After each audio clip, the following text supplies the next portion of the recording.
So next we are going to study respiratory system. So respiratory system, good example பார்த்தீங்கன்னா lungs. இல்லையா, human bodyல lungs தான் வந்து என்னது respiratory organ அப்படின்னு சொல்லுவாங்க. சரி, ஸோ இதோட மெயின் ஃபங்க்ஷன் என்ன அப்படின்னு பார்த்தீங்கன்னா, it is essential for survival of the living organism. இல்லைங்களா? ஸோ இதில் முக்கியமான ஃபங்க்ஷன் என்ன அப்படின்னு பார்த்தீங்கன்னா, inspiration and expiration. So lungs வந்து பார்த்தீங்கன்னா வாட்டர், so it is helpful for intake of oxygen. நம்ம சுவாசிக்கிறோம் இல்லையா, சுவாசிக்கும் போது ஆக்சிஜனை உள்ளே எடுத்துக்கிறோம், அதே மாதிரி கார்பன் டை ஆக்சைடை வெளியிடுறோம். அப்போ இந்த ப்ராசஸுக்கு பேர் தான் வந்து inspiration, intake of oxygen, and expiration, that means release of carbon dioxide, release of carbon dioxide. இது சிம்பிளிஃபைடு எக்ஸாம்பிள். இப்போ ஒரு பலூன் எடுத்து நம்ம காற்று ஊதும் போது அந்த பலூன் என்ன ஆகுது, எக்ஸ்பேண்ட் ஆகுது.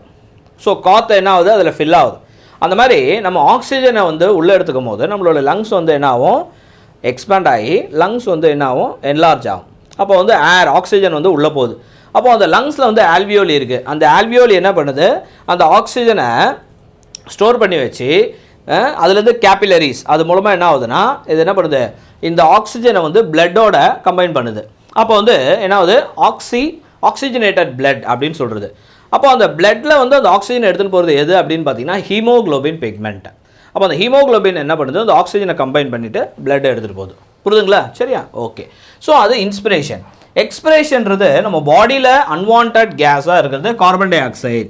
இதை வந்து இப்போ அதே பலூன்லேருந்து நம்ம அந்த காற்றை வெளியே விட்டோன்னா பலூன் என்ன ஆகிடும், அப்படியே ஒரிஜினல் ஸ்டேட்டுக்கு வரும். அந்த மாதிரி நம்ம லங்ஸ் என்ன ஆகும், அந்த CO2 வெளியே ரிமூவ் ஆகும்போது என்ன ஆகுது, ஒரிஜினல் ஸ்டேட்டுக்கு வந்துடும். புரியுதுங்களா? சரியா. அப்போ இந்த எக்ஸ்பேன்ஷன் ஆஃப் நமக்கு வந்து இதுதான் லங்ஸை வந்து ப்ரொடெக்ட் பண்ணுறது எதுனா, ரிப்கேஜ்.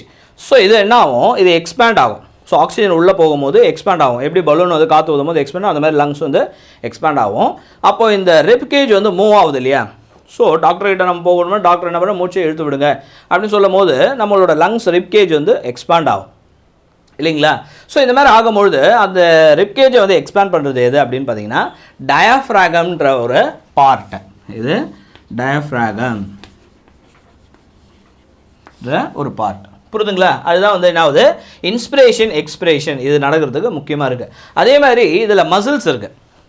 அதில் வந்து பார்த்திங்கன்னா internal intercostal muscle, external intercostal muscle. புரியுதுங்களா?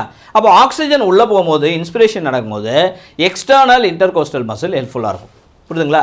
அதே மாதிரி கார்பன் டை ஆக்சைடு ரிலீஸ் ஆகும்போது இங்கே என்ன ஆகுது, எக்ஸ்பிரேஷன் நடக்கும்போது இன்டர்னல் இன்டர்கோஸ்டல் மசில் என்ன பண்ணும், கார்பன் டை ஆக்சைடை வெளியே ரிமூவ் பண்ணுது. புரியுதுங்களா? ஸோ இந்த மாதிரி நடக்கிறது தான் என்னது, the function of a respiratory system. புரியுதுங்களா? சரி, ஸோ நெக்ஸ்ட்டு நம்ம டிஸ்கஸ் பண்ணக்கூடியது பார்த்தீங்கன்னா, த ஸ்கெலிட்டல் சிஸ்டம்.